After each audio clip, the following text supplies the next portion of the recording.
Hello everyone. तो आज हम पढ़ने वाले हैं politics in India since independence का chapter number 1 challenges of nation building. इसका आज हम पढ़ेंगे topic number 2 integration of princely states. इससे पिछले वीडियो में मैंने पहला टॉपिक कवर किया था।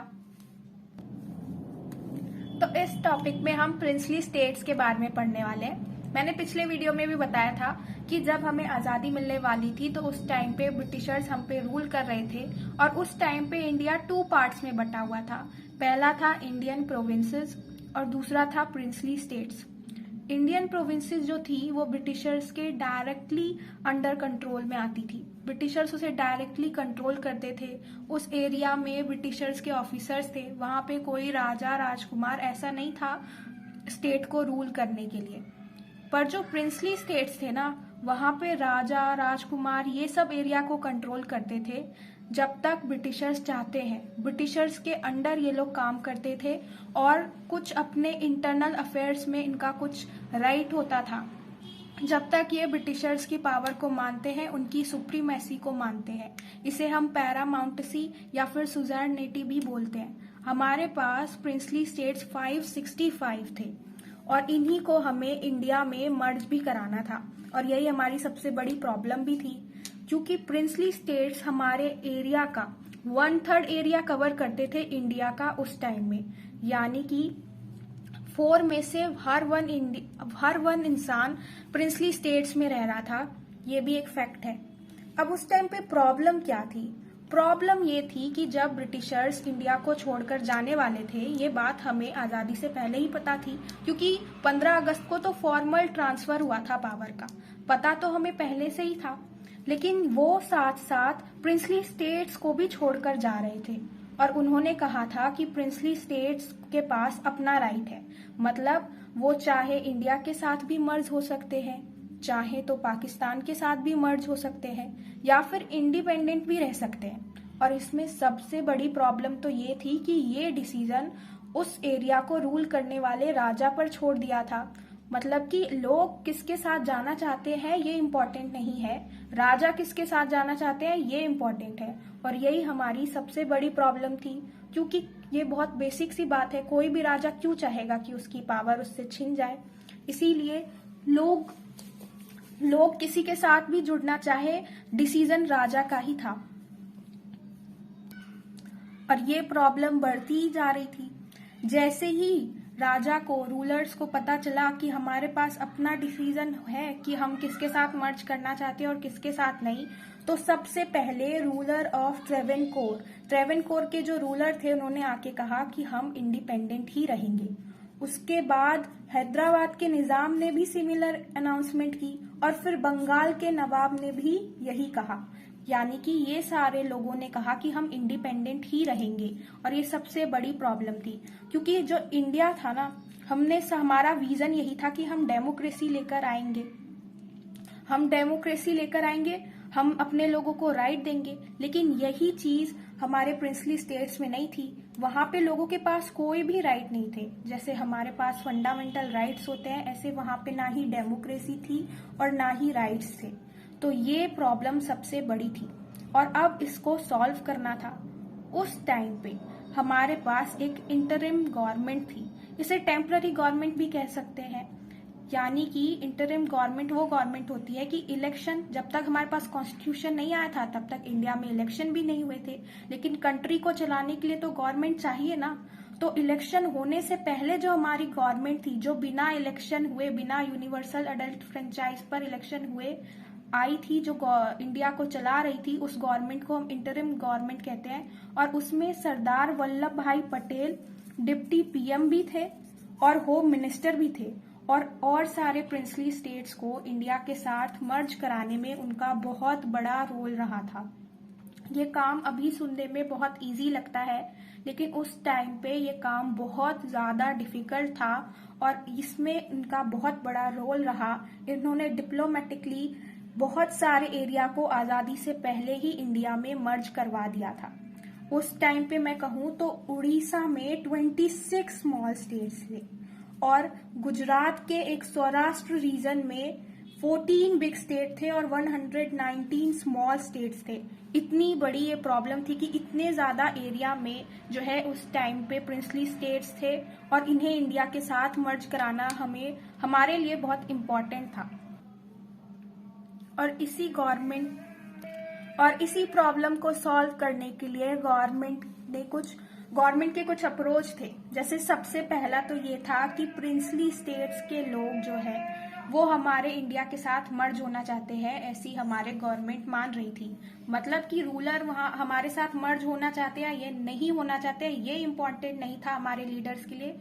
लोग मर्ज होना चाहते हैं या नहीं, ये हमारे लिए इम्पोर्टेंट था और हमारे लीडर्स का मानना था कि लोग हमारे साथ मर्ज होना चाहते हैं। दूसरा, हमारी गवर्नमेंट का मानना था कि जो भी एरिया प्रिंसली स्टेट्स हमारे में मर्ज होंगे, हम उन्हें कुछ इंटरनल ऑटोनॉमी देंगे, क्योंकि हमारा मेन एम ही यही था कि हम अपने एरिया में डाइवर्सिटी लेकर आए। और तीसरा सबसे बड़ा अप्रोच ये था कि हम टेरिटरी जो हमारी है और नेशनल सिक्योरिटी है उसके साथ हम कॉम्प्रोमाइज नहीं करेंगे। हम अपनी टेरिटरी के साथ कॉम्प्रोमाइज नहीं करेंगे, वो हमारे लिए सुप्रीम इम्पोर्टेंट है, ये हमारा मानना था। अब उस टाइम पे आजादी से पहले सरदार वल्लभ भाई पटेल ने बहुत सारे एरिया को इंडिया में मर्ज करा लिया था और मर्ज कराने के लिए उनसे एक डॉक्यूमेंट साइन कराया था, इंस्ट्रूमेंट ऑफ एक्सेशन। ये डॉक्यूमेंट ये कहता था कि जो भी प्रिंसली स्टेट्स इंडिया के साथ मर्ज होना चाह रहे हैं वो विलिंगली मर्ज होना चाह रहे हैं। अब बहुत सारे एरिया तो इंडिया के साथ आ गए थे, लेकिन कुछ ऐसे एरिया थे जिन्हें इंडिया में मिलाने में बहुत डिफिकल्टी हुई, जैसे कि जम्मू कश्मीर। इसके बारे में हम अगले आने वाले कुछ चैप्टर में पढ़ेंगे। फिर था हैदराबाद, मणिपुर और जूनागढ़ में जो प्रॉब्लम थी वो एक प्लेबिसिट कराने के बाद सॉल्व हो गई थी। इसमें लोगों ने क्लियरली कहा था कि हम इंडिया के साथ ही मर्ज होना चाहते हैं। अब हैदराबाद और मणिपुर के बारे में पढ़ते हैं। हैदराबाद का जो रूलर था वो था निजाम। वो वर्ल्ड के उस टाइम के सबसे अमीर आदमी से एक था और वो हैदराबाद का राजा भी था। और उसका मानना था कि हैदराबाद को इंडिपेंडेंट ही रहना चाहिए, उसे मर्ज नहीं होना चाहिए। इस बात को लेकर वो इंडिया के साथ उसने एक स्टैंड स्टिल अग्रीमेंट नवंबर 1947 में साइन किया था। यानी जब तक इंडिया के साथ नेगोशिएशन चल रही है तब तक जो हालात है वो वैसे ही रहेंगे, ना ही हैदराबाद मर्ज तब तक कहलाएगा और ना ही तब तक इंडिपेंडेंट ही रहेगा। ये स्टैंड स्टिल अग्रीमेंट था।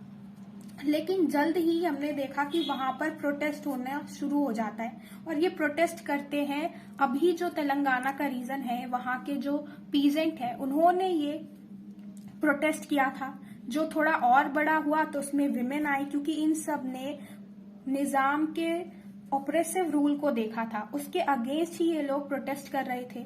फिर हमने देखा कि वहां पे कम्युनिस्ट पार्टी भी आ गई, बाद में कांग्रेस भी आ गई और उन सब ने मिलकर हैदराबाद के टाउन में उनके अगेंस्ट प्रोटेस्ट करना शुरू कर दिया। और हैदराबाद एक प्रिंसली स्टेट तो था ही, उसमें एक टाउन का नाम भी हैदराबाद था, जहां पे ये प्रोटेस्ट बहुत ज्यादा बड़ा हो गया था।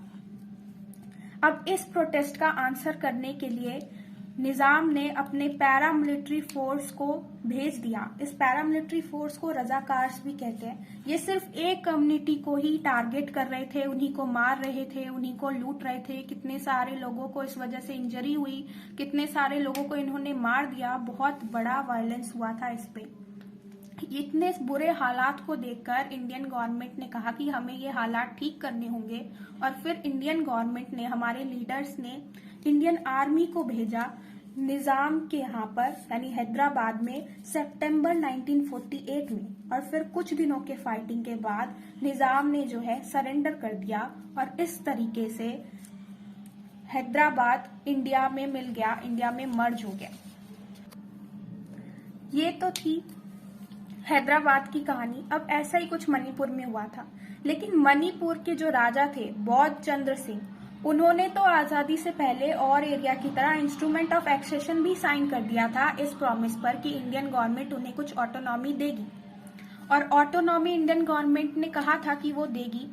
लेकिन कुछ टाइम बाद क्या होता है, लोग जो है वहां के राजा को, बौद्ध चंद्र सिंह को प्रेशराइज करने लगते हैं कि आप अपने एरिया में इलेक्शन कराइए।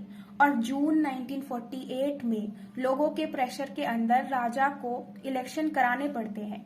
हमें ये भी याद रखने वाली बात है कि मणिपुर पहला ऐसा एरिया था जिसने यूनिवर्सल एडल्ट फ्रेंचाइज पर इलेक्शन कराए थे। अब वो एरिया कॉन्स्टिट्यूशनल मोनार्की बन जाता है। यहाँ पर लेजिस्लेटिव असेंबली आती है, लेकिन जैसे ही लेजिस्लेटिव असेंबली आती है यहाँ पे बहुत साफ डिफरेंसेस हो जाते हैं, क्योंकि कुछ लोगों का मानना था कि मणिपुर को इंडिया के साथ मर्ज होना चाहिए और बहुत का ये भी मानना था कि मणिपुर को इंडिया के साथ मर्ज नहीं होना चाहिए। वहां पर लेजिस्लेटिव असेंबली में जो कांग्रेस थी वो इंडिया के साथ मर्ज कराना चाहती थी, लेकिन बाकी सारे जो लोग थे वो मर्ज नहीं होना चाहते थे। लास्ट में इंडियन गवर्नमेंट जो है वो राजा को प्रेशराइज करती है कि आप जो है मर्ज करा लो मणिपुर को इंडिया के साथ, और फिर एक मर्जर अग्रीमेंट जो है सितंबर 1949 में राजा से साइन करा लेती है। अब ये साइन तो राजा कर देते हैं, लेकिन इसमें सबसे बड़ा ट्विस्ट ये था कि इसको साइन करने से पहले राजा ने लेजिस्लेटिव असेंबली को कंसल्ट ही नहीं किया था, उनकी राय ही नहीं ली थी। अब मर्ज तो हो जाता है मणिपुर इंडिया में, लेकिन इसका जो गुस्सा है, नाराजगी है, वो आज भी लोगों में देखी जाती है। तो ये तो था हमारा टॉपिक नंबर 2। अब हम करेंगे टॉपिक नंबर 3 अगले वीडियो में। तब तक के लिए टाटा, बाय बाय।